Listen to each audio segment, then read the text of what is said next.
الحمد للہ رب العالمین والصلاة والسلام على سید الانبیاء والمرسلین والملائکۃ المقربین والخلفاء الراشدین علینا وعلیہم اجمعین وَلَعْنَةُ اللَّهِ عَلَىٰ أَعْدَائِهِمُ الرَّافِضِينَ الْكَافِرِينَ الْمُرْتَدِّينَ إِلَىٰ يَوْمِ الدِّينِ أَمَّا بَعْدُ فَإِنَّ اللَّهَ تَبَارَكَ وَتَعَالَىٰ أعوذ باللہ من الشیطان الرجیم بسم اللہ الرحمن الرحیم واضرب لهم مثل الحیاة الدنیا كماء انزلناه من السماء فاختلط به نبات الارض فاصبح هشیما تذروه الرياح وكان الله على كل شيء مقتدرا المال والبنون زینة الحیاة الدنیا والباقیات الصالحات صدق اللہ مولانا العظیم وقال النبی صلی اللہ علیہ وسلم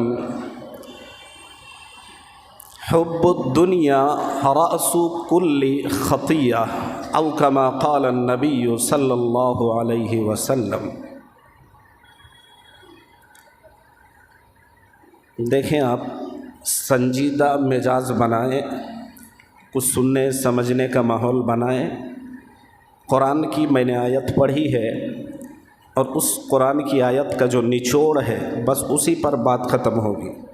شروع یہیں کر رہا ہوں، انشاءاللہ وہیں پر بات ختم ہوگی، بیچ میں ادھر ادھر کی کوئی بات نہیں ہوگی۔ اگر پورا دھیان رہے گا تو انشاءاللہ جو نچوڑ ہے وہ اگر سمجھ گئے تو میں سمجھوں گا کہ جو میں سمجھانا آپ کو چاہ رہا ہوں میں سمجھانے میں بھی کامیابی حاصل کر لی اور آپ سمجھنے میں بھی کامیاب ہو گئے۔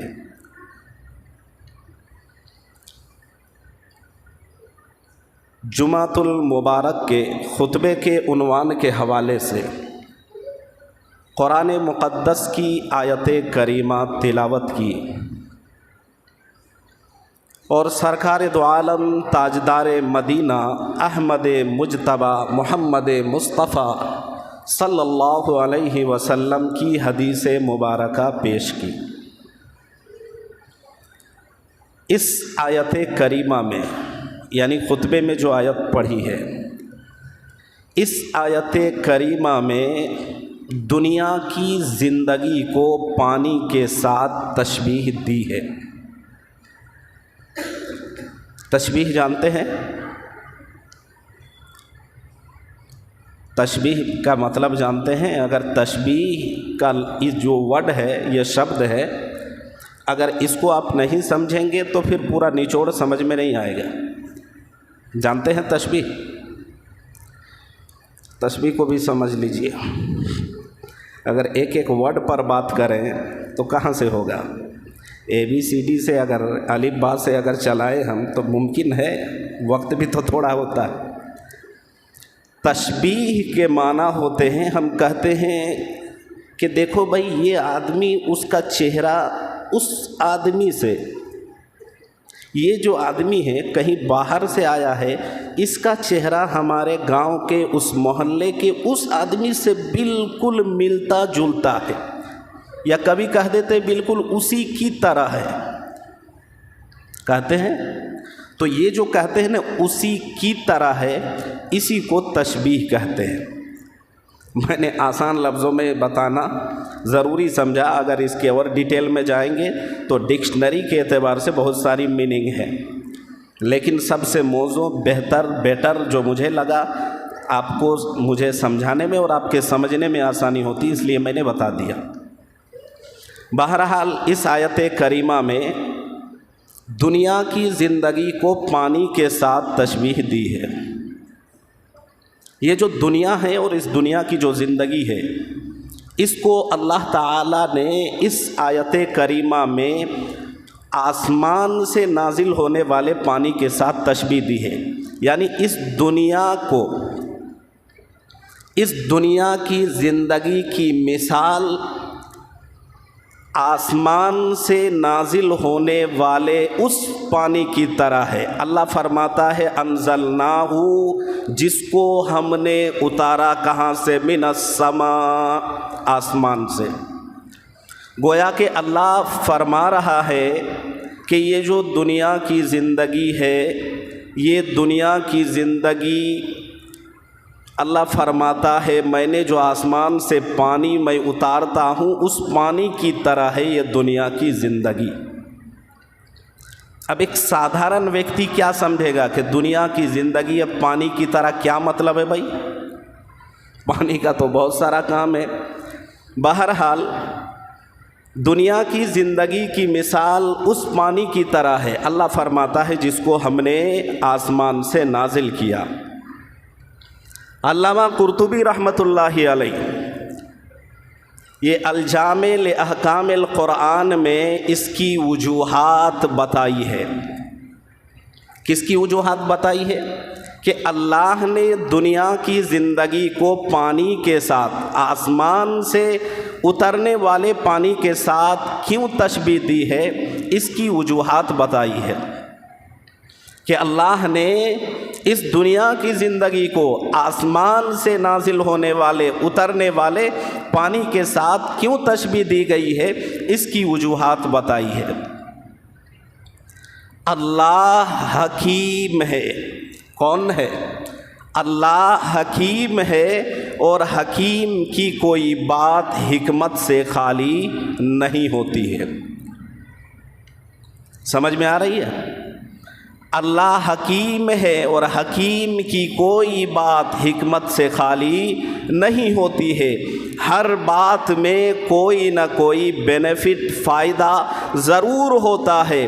ہاں یہ اور بات ہے کہ ہم جیسے کمزور، کم عقل، کم ذہن، کم فہم والے انسان اس کا ادراک کر سکے یا نہ کر سکے، ہمارا ذہن اس بینیفٹ کو کیچ کر سکے یا نہ کر سکے، اس کو پکڑ سکے یا نہ سکے، اس کو اپنے احاطے میں، میموری میں کیچ کر سکے یا نہ کر سکے، اس کو سمجھ سکے یا نہیں، یہ اور بات ہے۔ لیکن اللہ رب العزت جہاں حکیم ہے اور حکیم کی کوئی بات حکمت سے خالی نہیں ہوتی ہے، اس میں کچھ نہ کچھ فائدہ ضرور ہوتا ہے۔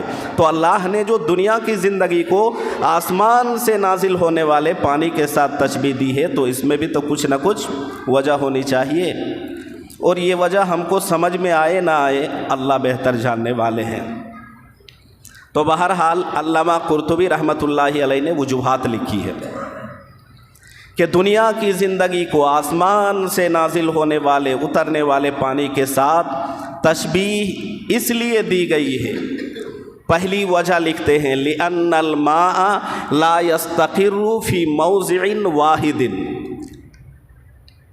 کہ پانی کے اندر ایک صفت ہے، لِأَنَّ الْمَاءَ، اس لیے کہ پانی لا يستقر، استقرار کے مطلب ٹھہرنا، جمع ہونا، تثبیت ہونا، لا يستقر کہیں جمع نہیں ہوتا ہے، موضع واحد کسی ایک جگہ میں، یعنی پانی کی ایک صفت ہے کہ پانی کسی ایک جگہ پر ٹھہرتا نہیں ہے بہت دنوں تک۔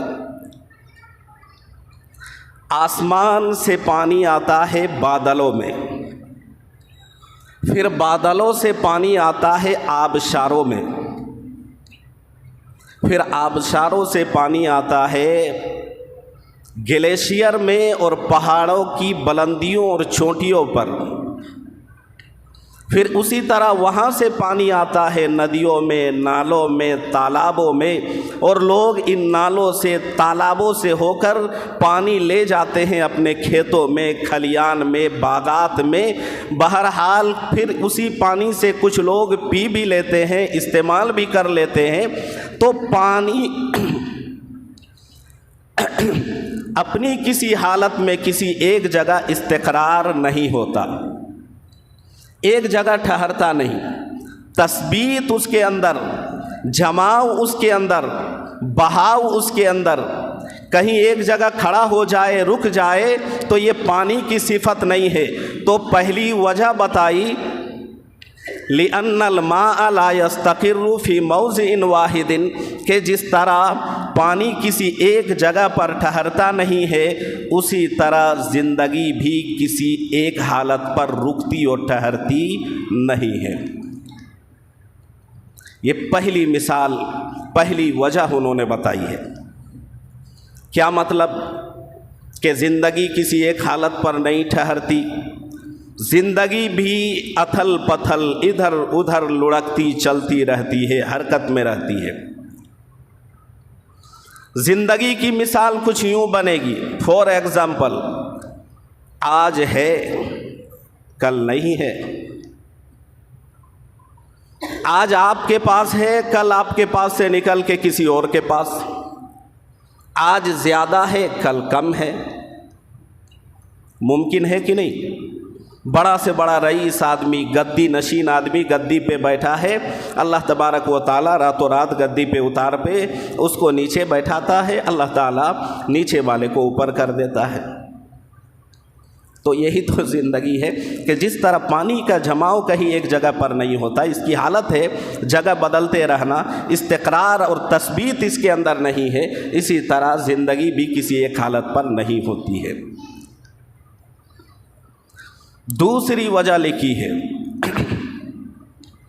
کہ دنیا کی زندگی کو آسمان سے اترنے والے پانی کے ساتھ جو اللہ نے تشبیہ دی ہے کہ آسمان سے اترنے والے پانی کو دنیا کی زندگی کو ایک جیسا جو کہا ہے، اس کے بارے میں علامہ قرطبی رحمۃ اللہ علیہ نے توجیہ بتاتے ہوئے، اس کی وجوہات بتاتے ہوئے دوسری وجہ لکھتے ہیں۔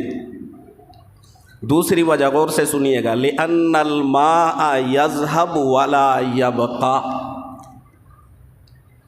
لِأَنَّ الْمَاءَ اس لیے کہ پانی لا يَذْهَبُ وَلَا يَبْقَى کہ پانی کے اندر یہ صفت ہے کہ جس طرح وہ کہیں ٹھہرتی رکتی نہیں، ایک جگہ پر رک جائے یہ ممکن نہیں ہے، اسی طریقے سے پانی کی یہ بھی صفت ہے کہ پانی بہت دنوں تک رکنے والی چیز بھی نہیں ہے، یذہب ولا یبقا یہ بھی ختم ہو جانے والی چیز ہے۔ لوگ اس پانی کو کھیتوں میں دے دیتے ہیں، زمین میں کہیں پڑا ہوا ہے تو زمین اس پانی کو چوس لیتی ہے، زمین چوستی ہے، زمین کے اندر پانی جذب کر لیتا ہے، اسی پانی کو جانور بھی پی لیتے ہیں، اور اگر شدت کی اگر دھوپ پڑتی ہے تو زمین میں اگر کہیں پانی رکا ہوا ہے، تیز دھوپ کی وجہ سے وہ جو ہے نا اگر برابر اس جگہ پر پڑتی رہے تو اس سے بھی جو ہے نا پانی خشک ہوتا رہتا ہے۔ اور اس طرح کر کر کے ندی، نالے، کھیت، کنویں ہم نے اپنی آنکھوں سے، آپ نے بھی بارہا دیکھا ہے کہ بڑا سے بڑا ہرا بھرا تالاب ہے، لیکن موسم آتے آتے وہ بھی خشک ہو گیا۔ ندیاں بھی ہم نے خشک ہوتی دیکھی اور سنی بھی ہے، تالاب بھی خشک ہوتے دیکھے بھی ہے، ہوا ہے کہ نہیں؟ تو جس طرح پانی کی ایک صفت ہے کہ پانی کا استقرار کہیں جماؤ ممکن نہیں ہے بہت دنوں تک، اسی طرح پانی بہت دنوں تک رہنے والی چیز نہیں ہے، ختم ہونے والی چیز ہے۔ اللہ فرماتا ہے اسی طرح یہ دنیا بھی رہنے والی چیز نہیں ہے، یہ دنیا بھی ختم ہو جانے والی چیز ہے۔ ساری دنیا ختم ہو جائے گی، کچھ بھی باقی نہیں رہے گا، کچھ بھی نہیں، نام و نشان تک مٹ جائے گا، ہمارا کوئی نام لینے والا تک نہیں رہے گا، ایون کہ پوری دنیا کا ناش ہو جائے گا، ساری دنیا ملیامیٹ کر دیے جائیں گے، ساری دنیا کا وجود ختم کر دیا جائے گا، دنیا کے اندر کوئی چیز نہیں بچے گی، انسان سے لے کر حشرات الارض زمین میں رینگنے والے کیڑے مکوڑوں تک کوئی چیز، کسی بھی چیز کا وجود باقی نہیں رہے گا۔ یہ آپ جانکاری، یہ انتہائی آپ کے لیے ضروری ہے کہ اللہ اور اللہ کے قرآن کو چھوڑ کر اس کائنات میں جتنی چیزیں نظر آ رہی ہے یا جتنی چیزیں ہماری کم زور آنکھیں دیکھ سکتی ہے یا دماغ یا ذہن یا ہمارا ریسرچ یا ہماری تحقیق جہاں تک ہے ہم جان سکتے ہیں، ان تمام چیزوں کے علاوہ اللہ کی ذات اور اللہ کے قرآن کو چھوڑ کر جتنی بھی چیزیں پوری دنیا میں ساری مخلوق ہے۔ ارے آ رہی ہے سمجھ میں؟ نہیں، یہ جو مخلوق بار بار بولتے ہیں تو کیا مطلب؟ ہم تو یہی نہ سمجھتے ہیں کہ مخلوق کا مطلب انسان ہے، مگر میں نے اسپشٹ کہا بالکل صاف واضح لفظوں میں، اللہ اور اللہ کے کلام کتاب قرآن کو چھوڑ کر ساری چیزیں مخلوق ہیں،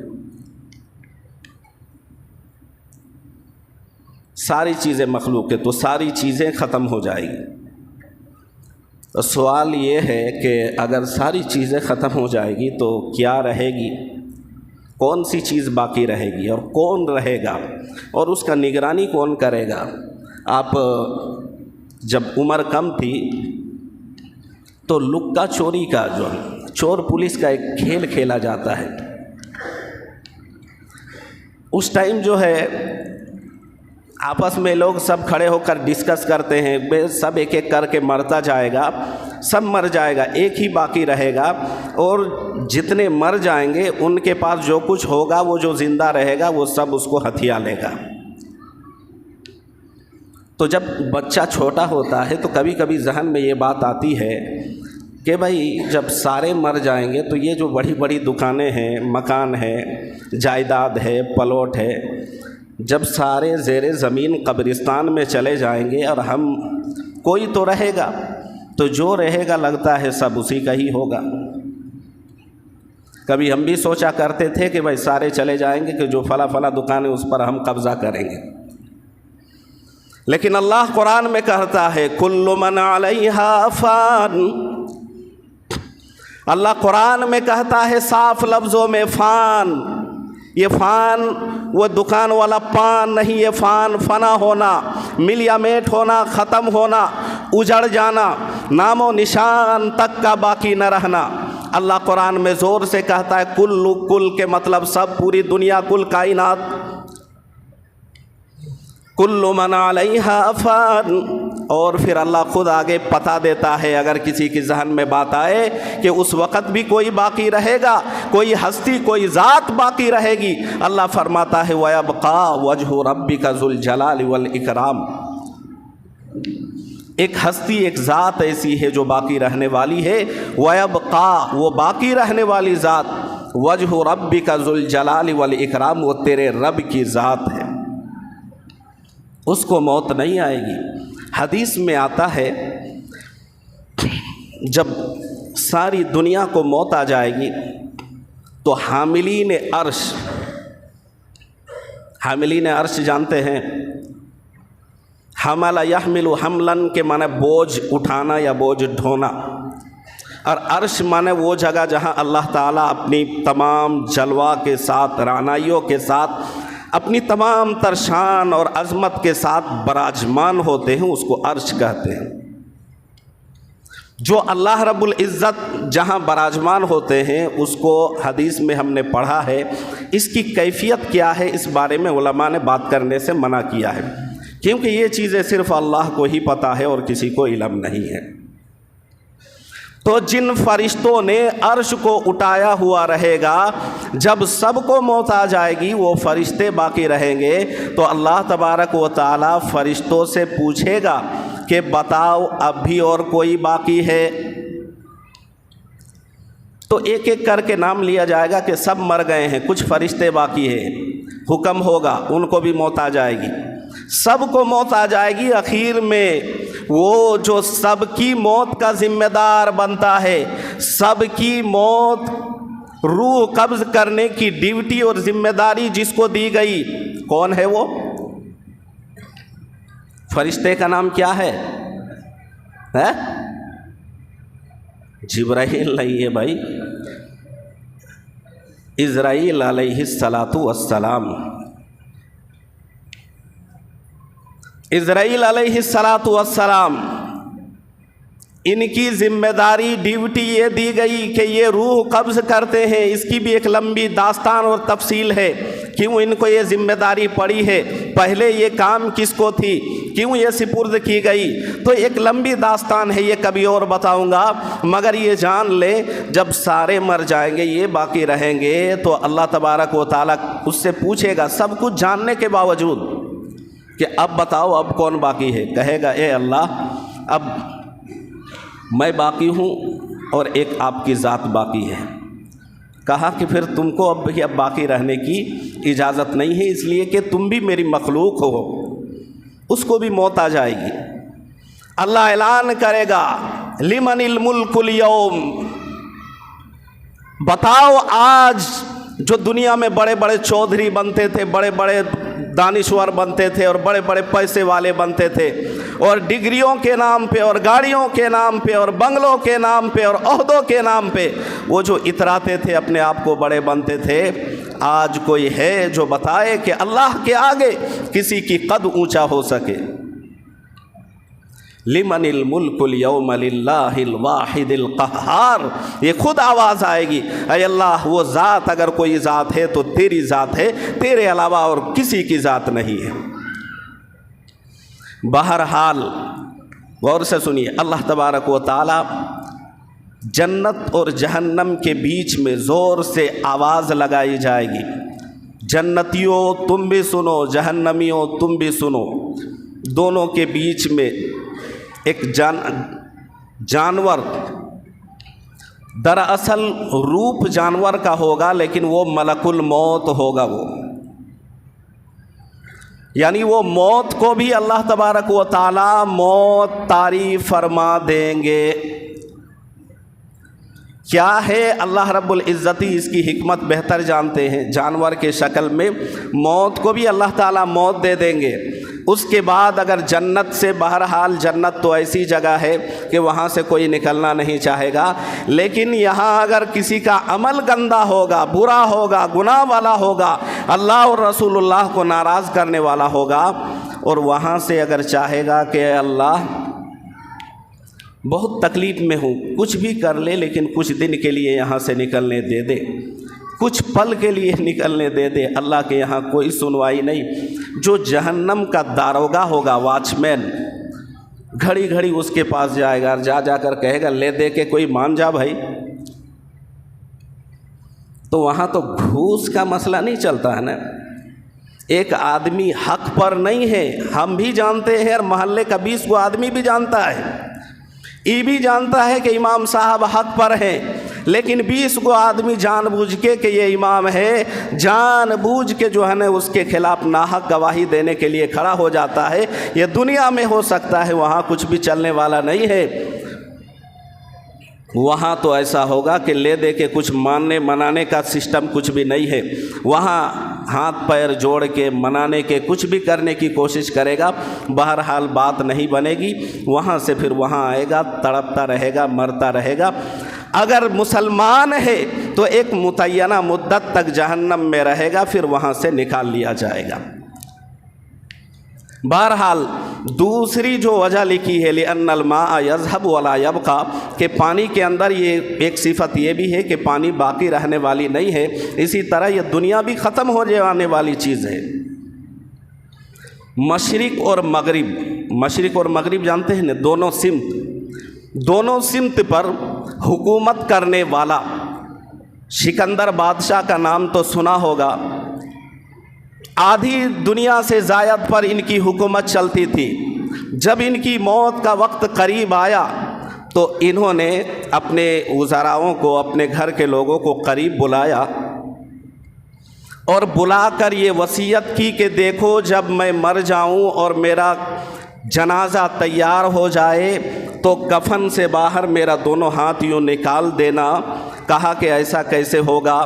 آدھی دنیا پر، پوری دنیا پر، دنیا کے اکثر حصے اور خطے پر حکومت کرنے والا جب دنیا سے جا رہا ہوگا اور ہم آپ کے وارث ہیں، آپ کے ذمہ دار ہیں، آپ کے خدمت گزار ہیں، اور ہم یہ کیسے گوارا کر سکتے ہیں کہ آپ کے ہاتھ یوں باہر نکال دیں؟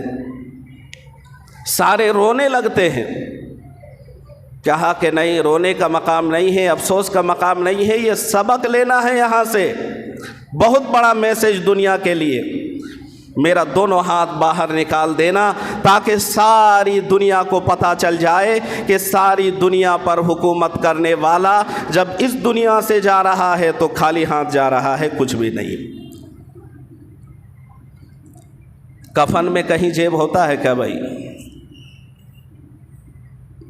پاکٹ وغیرہ کہیں؟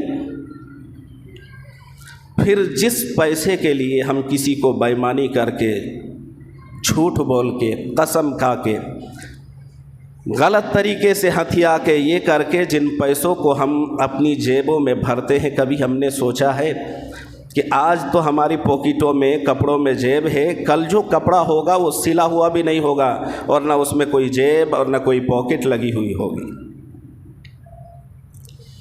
جب بچہ دنیا میں آتا ہے تو بے لباس ہوتا ہے، اس کے بدن پر کوئی لباس نہیں ہوتا، کوئی کپڑا نہیں ہوتا، سر میں ٹوپی نہیں ہوتی، ہاتھ میں گھڑی نہیں ہوتی، اسی طریقے سے پاؤں میں جوتے نہیں ہوتے اور جیب میں موبائل نہیں ہوتا، آنکھوں میں گلاسز، گوگل جس کو چشمہ بولتے ہیں، یہ ساری چیزیں نہیں ہوتی۔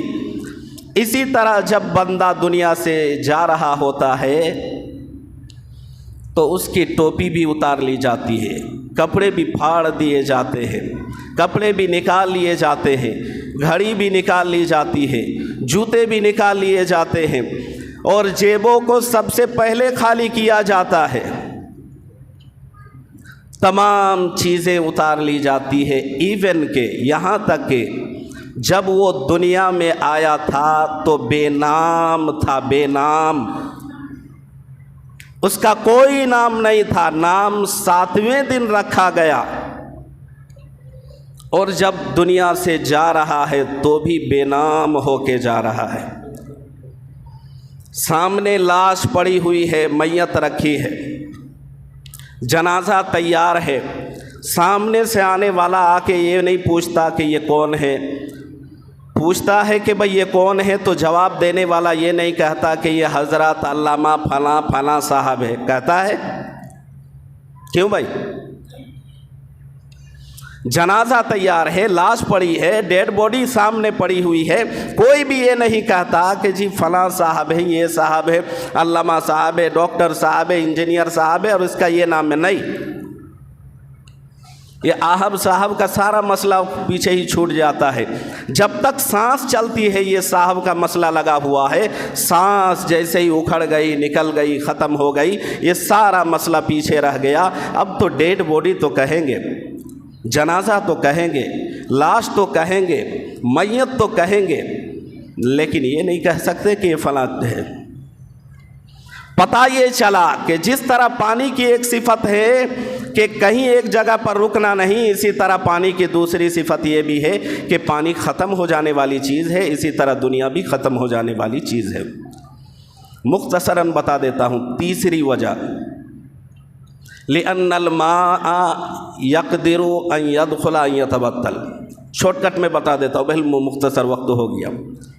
اس کا مطلب یہ ہے کہ پانی کے اندر یہ ممکن ہی نہیں کہ ایک آدمی پانی میں ان کرے جائے اور پانی اس کو ڈبوئے نہیں۔ ابھی جب تک چھت کے نیچے ہیں، ہم مسجد کے اوپر چھت ہے، ہم چھت کے نیچے ہیں، بارش موسلا دھار ہوگی، ہم نہیں بھیگیں گے انشاءاللہ، بئی وجہ کے چھت ہے اوپر۔ گھر میں ہے یا کھلے آسمان کے نیچے ہے، موسلا دھار بارش ہو رہی ہے لیکن چھتری ہے تو بھی بچ جائیں گے، لیکن چھت بھی نہیں، چھتری بھی نہیں تو بھیگیں گے کہ نہیں؟ اسی طریقے سے آپ تالاب میں، ندی میں، کنویں میں کہیں بھی جا رہے ہیں، اگر پانی کے آمنا سامنا آپ کا ہوتا ہے تو پانی آپ کو بھگائے گا ہی۔ اسی طریقے سے دنیا کا بھی حالت ہے کہ جو بھی دنیا سے زیادہ قریب ہوتا ہے، دنیا کی محبت اس کے دل میں آ ہی جاتی ہے۔ حضرت امام اعظم ابو حنیفہ رحمۃ اللہ علیہ نے اپنے شاگرد امام ابو یوسف رحمۃ اللہ علیہ سے کہا تھا کہ دیکھو، دنیا میں اگر کسی بڑے آدمی سے، امیر، کبیر، بادشاہ قسم کے لوگوں کے پاس